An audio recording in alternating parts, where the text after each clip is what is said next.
Hey, English learners, I'm Jenna. And I'm Jake. Today's episode is a role play, asking for directions on the street. By the end of this episode, you'll know how to politely stop someone to ask for help, understand basic direction words like turn left, go straight, and cross the street, and understand quick, natural answers from native speakers. So listen carefully to this role play first, then practice speaking with Rachel afterwards. Let's set the scene. Jake is lost in the city holding a map, and I'm just walking by. Ready? Ready, let's go. Excuse me, sorry to bother you, but could you help me? I think I'm a bit lost. Of course, no problem at all. Where are you trying to go? I'm looking for the train station. I have a map, but I'm still a bit confused. Okay. That's actually really easy from here. Go straight down this street past the bakery. Okay, straight past the bakery. Got it. Then turn left at the next traffic light. Turn left at the traffic light. Okay. After that, you'll see a park on your right. Just keep walking straight. Keep walking straight past the park. Understood.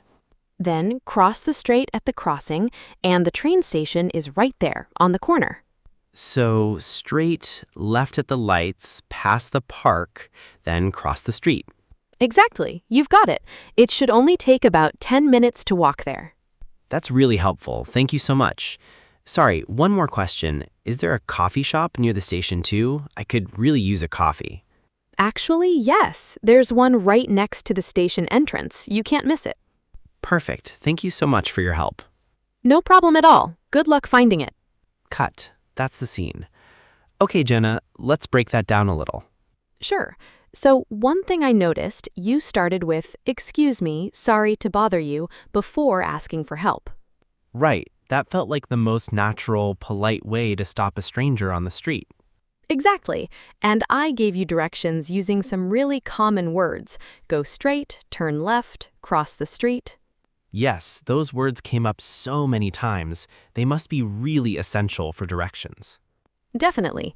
And I also said next to when talking about the coffee shop, right next to the station. Right, that's such a useful phrase for describing where something is located. Exactly.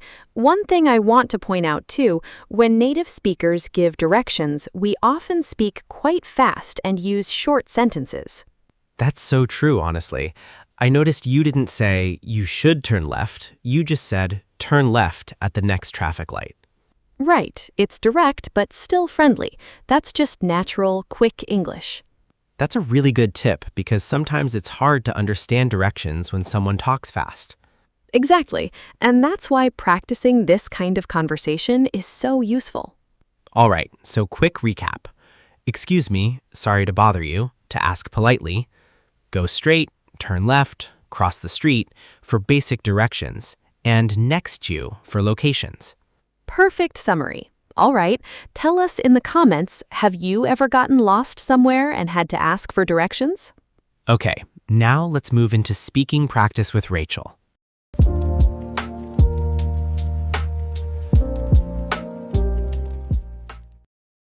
Hi everyone, welcome to Speaking Practice with Rachel. Here's something important. Learning these phrases only really works if you actually say them out loud with me. Listening isn't enough. Your mouth needs to practice the words too. So stay with me until the end and speak every single phrase. That's how it actually sticks in your memory. Today, we're picking up some useful phrases from asking for directions. Here's how this works. For each one, first say it out loud together with me, slowly. Then repeat after me 3 times with normal speed. Ready? Let's start. First, sorry to bother you. Sorry to bother you. We use this to politely stop a stranger before asking them for help. For example, excuse me, sorry to bother you, but could you help me? Try saying it with me, slowly first. Excuse me, sorry to bother you. Repeat after me.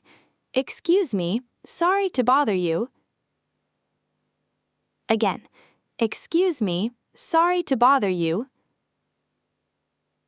One more time.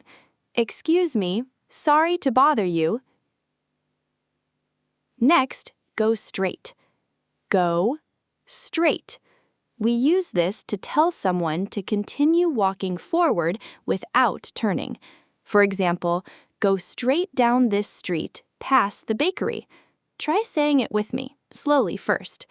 Go straight down this street. Repeat after me. Go straight down this street. Again, go straight down this street. One more time. Go straight down this street. Next, turn left. Turn left. We use this to tell someone which direction to turn at a corner or junction. For example, turn left at the next traffic light. Try saying it with me, slowly first. Turn left at the next traffic light. Repeat after me. Turn left at the next traffic light. Again, turn left at the next traffic light. One more time. Turn left at the next traffic light. Next, cross the street. Cross the street. We use this to tell someone to walk from one side of the road to the other. For example, cross the street at the crossing. Try saying it with me, slowly first. Cross the street at the crossing. Repeat after me. Cross the street at the crossing. Again, cross the street at the crossing. One more time. Cross the street at the crossing. And finally, right next to.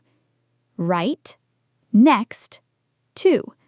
We use this to describe something located very close, directly beside another thing. For example, there's a coffee shop right next to the station. Try saying it with me, slowly first. There's a coffee shop right next to the station. Repeat after me. There's a coffee shop right next to the station. Again, there's a coffee shop right next to the station. One more time. There's a coffee shop right next to the station. Okay, that's 5 useful phrases for asking for directions in English. Now here's your challenge. In the comments, write your own directions to somewhere near you using one of today's phrases. For example, go straight, then turn left, and it's right next to the pharmacy. We'll be reading your comments, so don't be shy. Thanks for practicing with me, and if you enjoyed this episode, check out the video on your screen right now for another useful lesson. See you there!